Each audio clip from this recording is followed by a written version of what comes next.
거대한 어차피 대표는 한동훈 전 위원장은 지금 여의도 빌딩 사무실을 지금 구했다고 합니다. 그 빌딩이 명당입니다. 선거 명당입니다. 시작하면서 말씀을 드렸지만 이번 전당대회 단순한 자기 대표를 뽑는 그런 의미를 훨씬 넘었습니다.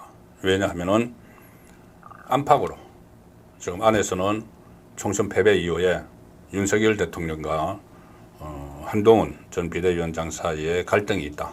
뭐 이런 이야기들이 계속 있고, 밖에서는 이재명, 조국이 윤석열 정부를 무너뜨리려 하고 있습니다. 본인들의 이 사법 리스크를 벗어나기 위해서 아예 정권을 무너뜨리고 자기들이 새 주인이 되려고 하는 그런 시도를 하고 있죠. 자, 그러면 지금 당대표, 새로 선출되는 당대표 그리고 지도부는 2년 동안 국민의힘을 이끌입니다. 국민의힘을 이끄는데 2년 후에 지방선거가 있죠. 지방선거 공천권까지 지금 8월 달에 하면은 지방선거가 6월에 있기 때문에 공천하고 지방선거까지 다 7월에 전당대회를 하면은 다 치르고 나서 이제 그만두게 되는 상황이죠. 그리고 예를 들어서 한동훈이든 원희룡이든 나경원이든 만약에 다음 대선에 출마를 하려면은 당권 대권 분리 조항에 의해서 내년 9월까지만 하게 되는 그런 상황도 있습니다. 자, 그런데 어쨌든 지금 이 총선 이후에 상당히 의기소침해 있다가 요즘은 좀 활기를 찾았지만은 이 보수 우파 정당을 복원시키는 그런 목표도 있어야 되고, 또 한편으로는 지방선거, 또 정권 재창출을 하는 초석을 다져야 됩니다. 그러기 위해서는 일단 이재명과 조국이 시도하는 윤석열 정부 정권 무너뜨리는 이 시도에 철저히 방어를 먼저 해야 되죠. 가령 이런 걸 한번 생각해 보시면은 이번 지도부가 얼마나 중요한지 좀 생각을 저도 그런 생각을 하고 있습니다. 뭐냐면 이 지도부가 2년 동안 잘해야지 정권 재창출을 할 수가 있죠. 근데 이게 잘못해서 정권 재창출이 안 되면은 어떤 상황이 벌어지느냐. 지금 윤석열 대통령 임기는 3년 남았죠. 국회의원들 임기는 4년 남았습니다. 그러면은 만약에 3년 후에 정권 재창출을 못하고 예를 들어서 좌파가 대통령이 안 된다. 좌파가 대통령이 된다. 그러면은 대통령도 좌파, 국회 다수당도 좌파, 지금은 좌파가 여러 가지 시도들을 하는 것을 우파 대통령이 거부권을 행사해서 차단을 하고 있죠. 그런데 만약에 1년 후에 정권을 뺏긴다면은 아예 차단막이 없어집니다. 그러면 어떤 법안들을 통과를 시킬까요? 특히 지금 민주당, 야당 안에는 이 진보당 같은 이런 극좌파, 종북 좌파 세력들도 들어가 있습니다. 그리고 지금 민주당 상당수가 주사파 이런 쪽에 인물들이 많죠. 그러면 이 사회를 완전히 사회 국가 운영 주체 세력을 바꾸기 위해서 이런저런 법안들을 엄청나게 발의를 해서 통과를 시키고, 그러면은 1년 후에, 그러니까 3년 후에 이야기입니다. 그러면은 좌파 대통령 되면은 통과도 그것을 거부권도 행사하지 않고 그대로 다 보내겠죠. 그러면은 국가가 상당히 다른 모습을 띌 수가 있는 그런 상황도 될 수가 있습니다. 그래서 지금 당대표를 누구를 뽑는지, 자, 이것이 상당히 지금 중요한 상황인데, 특히 지금 윤석열 대통령과의 관계 설정을 어떻게 할 것인지, 자, 이 문제가 상당히 중요합니다. 한동훈 전 비대위원장이 1월 날 기자회견을 하게 되면은, 그러니까 출마 선언 기자회견을 하게 되면은 묻지 않더라도 그러니까 모두 발언해서 이 윤석열 대통령과의 관계를 언급하지 않더라도 기자들이 당연히 물어보겠죠. 물어보면은 한동훈 비대위원장이 어떤 대답을 할까? 원론적으로 아마 대답을 할 겁니다. 원론적으로 대답을 할 텐데, 이 강론도 또 물어보겠죠. 예를 들어서 최상병 특검에 대해서 최상병 특검 오늘 또 법안 심사 소위 또 통과했습니다. 민주당. 최상병 특검에 대해서 이것을 어떻게 생각하느냐. 대통령이 거부권을 행사해야 되느냐 말아야 되느냐. 이런 문제라든가 아니면은 김건희 특검, 김건희 종합특검에 대해서 어떻게 생각하느냐. 김건희 소환해야 되느냐. 뭐 이런 문제를 물어보면 거기에 대해 답을 해야 되겠죠. 한동훈 성격에 또 그냥 두리뭉실하게 답을 하지 않을 것 같습니다. 근데 그 답을 하는 걸 보면은 본인이 앞으로 윤석열 대통령과의 관계를 어떻게 설정을 하려고 하는지가 읽힙니다. 자, 그러면은, 거기서 이거는 제가 가지고 있는 기준입니다. 이게 뭐, 다른 분들도 여러 가지 뭐, 이번 당권 경쟁에 대해서 많이 생각을 하시겠지만은, 제가 갖고 있는 기준은 한동훈이든, 나경원이든, 원희룡이든, 일단 윤석열 대통령과 관계를 견제보다는 협조 쪽에 둬야 된다. 협조가 8이라면은 견제는 한 2 정도. 물론 견제도 견제하겠다. 이렇게 마음 먹고 견제하면 그건 안 되는 거죠. 무조건 협조한다는 그 전체적인 생각에서 같이 동반자 관계라는 생각에서 간혹 이 그러니까 이 정치권은 항상 민심의 현장에 있기 때문에 민심과 다르다고 생각하면 어느 정도 건의를 할 수 있는 그 정도지 무조건 견제해야 돼. 그러니까 지금 좌파에서 계속 이야기하는 거 그겁니다. 그 윤석열 뭐 대표가 되면은, 죄송합니다. 한동훈 대표가 되면은 윤석열 대통령은 무조건 대립각 세우고 막 견제하고 뭐 최상병 특검도 통과시키라고 하고 김건희 종합 특검도 통과시키라고 하고 해야 돼.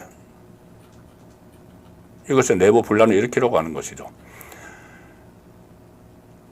그런 것을 제1 지향점으로 두려면은, 그러니까 제가 지금 한동훈 전 위원장을 놓고 말씀을 드리지만 다른 당권 주자들도 마찬가지입니다. 윤석열 대통령과 대립각을 가지고 본인의 존재감을 키워나가는 그것을 정치의 제1 지향점으로 두려면은 여당 대표 출마하면 안 되죠.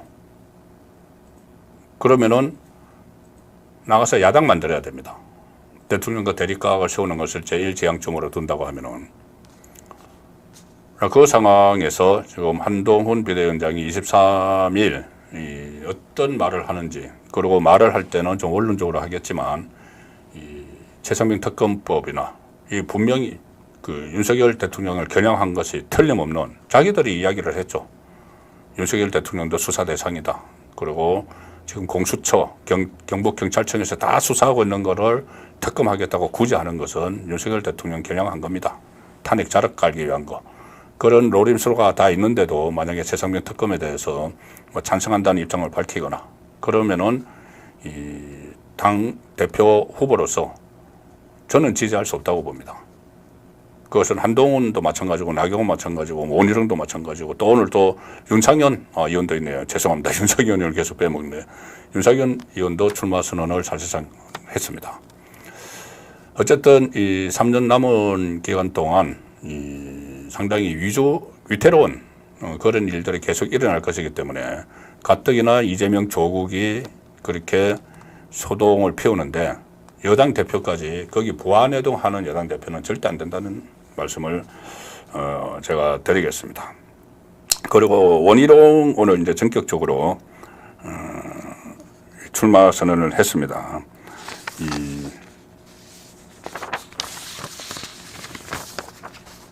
이제 그 말씀 드리기 전에 일단 한동훈 제가 조금 전에 이제 대산 빌딩, 여의도에 있는 대산 빌딩에 선거 캠프를 차렸다고 말씀드렸죠. 이 여의도 가면은 국회의사당이 있고 국회의사당 앞에 국회대로가 있고 그 건너편에 여러 가지 정당의 당사가 거기 계속 들어섰습니다. 그 근처에. 거기 보면은 뭐 몇 개 빌딩이 있습니다. 뭐 대산 빌딩, 대하 빌딩, 뭐 건강 빌딩 해서 쭉 있는데 그 중에서 명당 자리라고 불리는 데가 있습니다. 과거에 이제 대선 후보들이 뭐 캠프를 차리거나 아니면은 그 외곽 조직들을 대선 때 외곽 조직들이 입주하는 그런 빌딩이 있는데 명당이라고 소문난 데가 있죠. 명당은 뭐냐?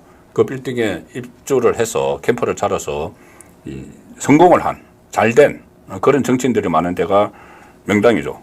그래서 이것도 좀 정치적인 메시지가 있습니다. 사실 한동훈 그 전 비대위원장은 그 전에 이 여의도 문법에서 탈피하겠다는 이야기를 했죠. 여의도식 정치 안 하겠다 이렇게 했습니다.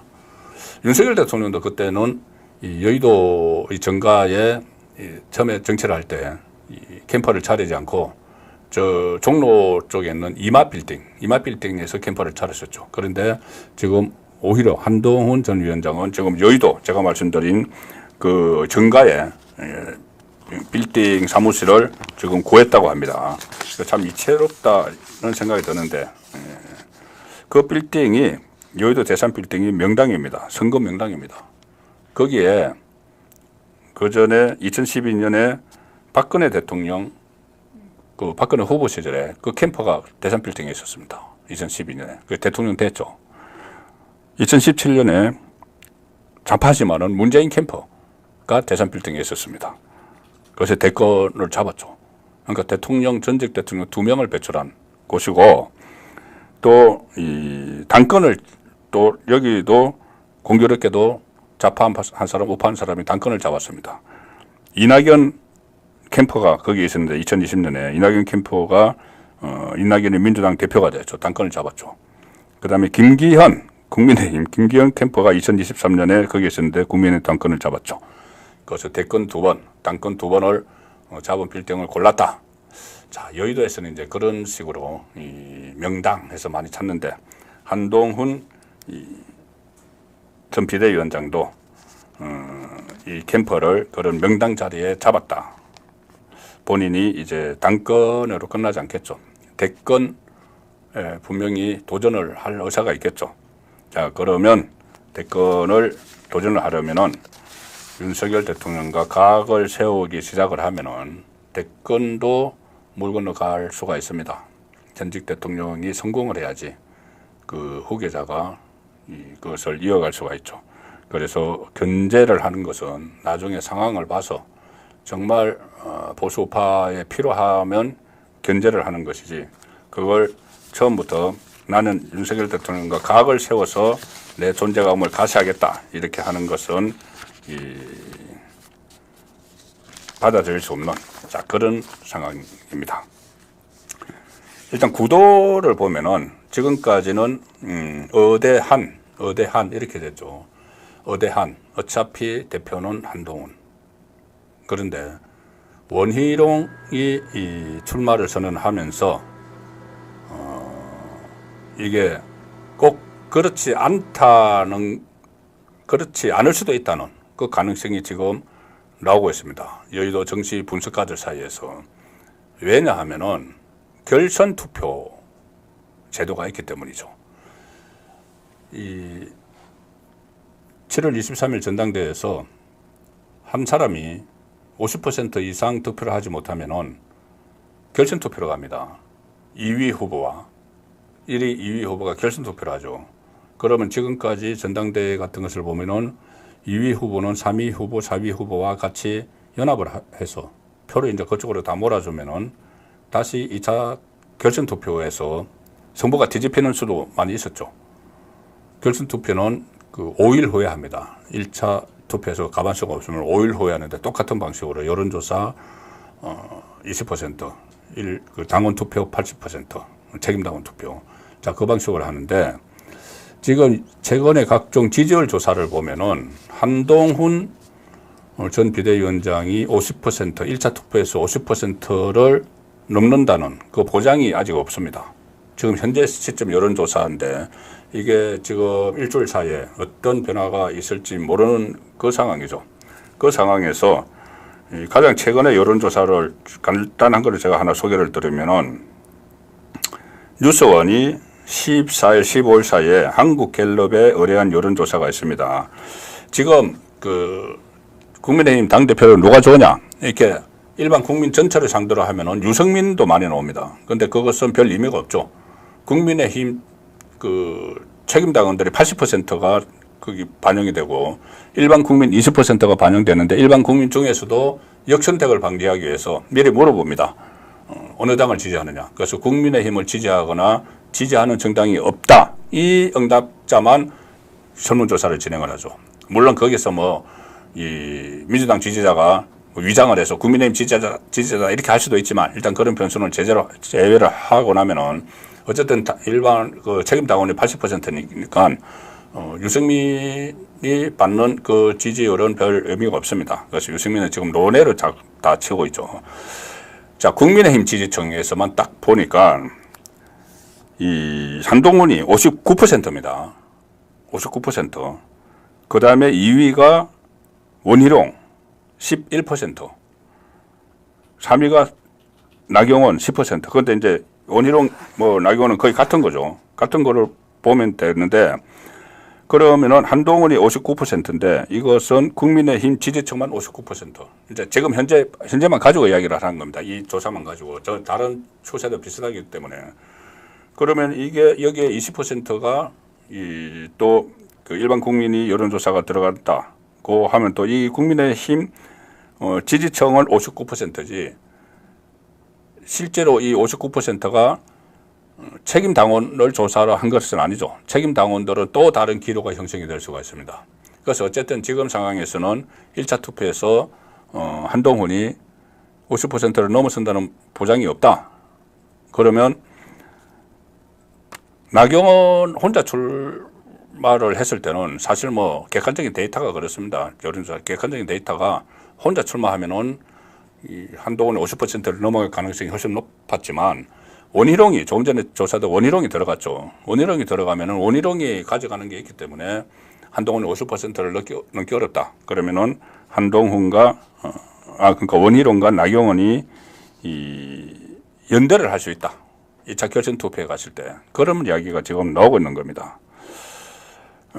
근데 실제로 그 혹시 기억하실지 모르겠지만 과거에 이 나경원과 원희룡이 연합군을 형성을 그 연대를 한 적이 있습니다. 과거에 오래 전인데 이 2010년에 서울시장 후보 경선할 때 그때 한나라당 시절인데 오세훈 후보가 가장 앞서갔죠. 그 다음에 나경원, 원희룡이 출사표를 던졌는데 경선에서 오세훈이 워낙 앞서 나가니까는 나중에 나경원과 원희룡이 단일화를 했습니다.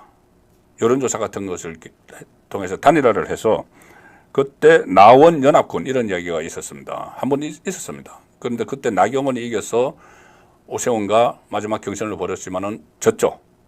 자, 그런데 한 번 그런 경험이 있는데 또 미미한 것이 이 원희룡, 나경원 두 사람의 관계가 정치권에서는 다 알고 있는 아주 각별한 인연이 있죠.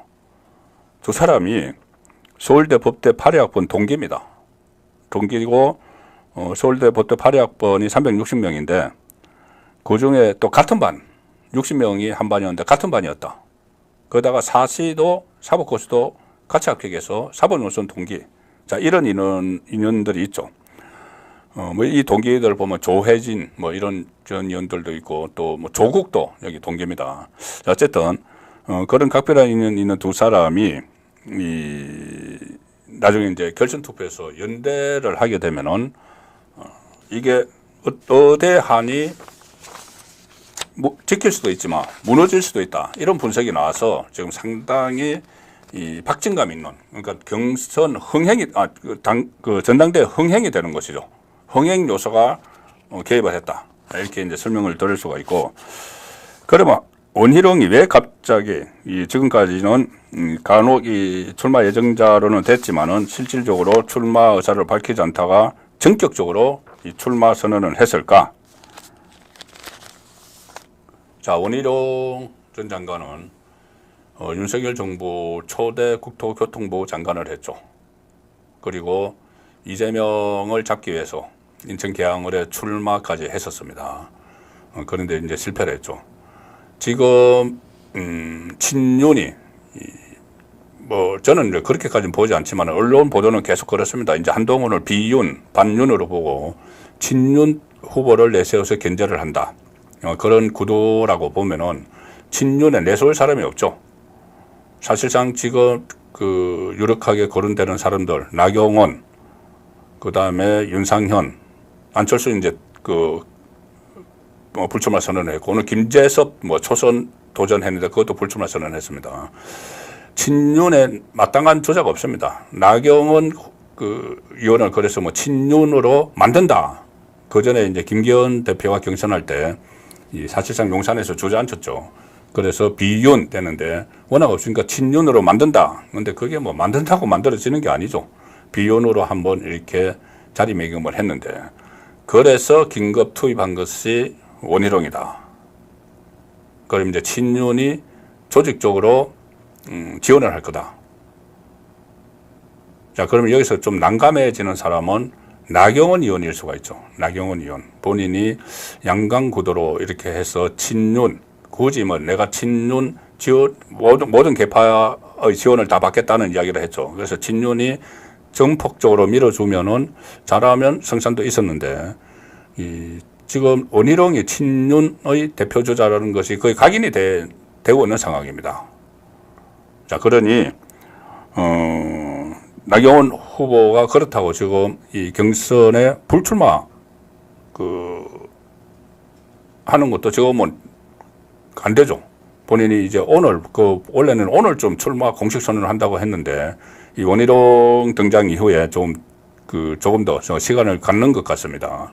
시간을 갖는 것 같은 상황이기 때문에, 그렇다고 불출마는 하지 않을 것 같아서, 이 삼국지를 제가 이제 말씀을 드렸는데, 자, 근데 어쨌든 간에 경선 과정을 지켜봐야 됩니다. 경선 과정에서 원희룡 후보가 예를 들어서 윤석열 대통령과 국정운영 동반자가 되겠다, 파트너가 되겠다, 이런 컨셉으로 나가는데, 이 한동훈 후보가 아니야, 나는 윤석열 대통령과 각을 세울까, 이러진 않겠죠. 이러진 않지만, 제가 말씀드렸다시피 개별적인 사안에서 자기들 정견 발표를 하고 나중에 또 토론회도 할 겁니다. 후보들이, 당권 후보들이. 그럼 거기서 다 이야기들이 나오겠죠.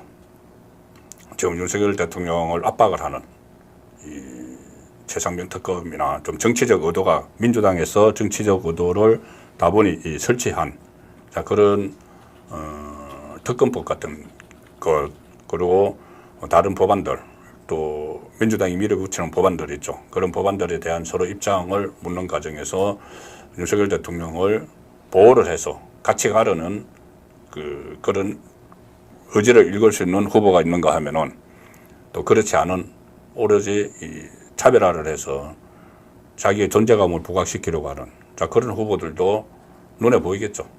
자, 그러면 이제 여러분들께서 이제 선택을 하시면 되는, 자세히 관찰해서 선택을 하시면 되는 상황이 올 것이고, 저 역시도 지금 제가 누구를 지지를 한다, 이런 말씀을 드리기보다는 저도 마음속으로는 이 사람이 나가는 것이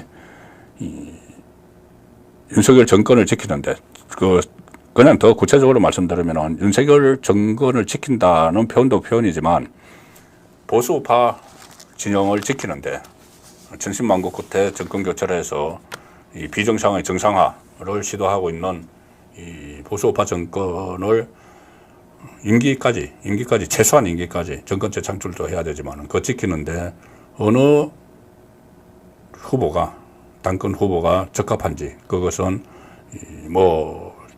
투표를 하기 전에는 판단을 해야 되겠죠. 판단을 해서 말씀드리도록 하고.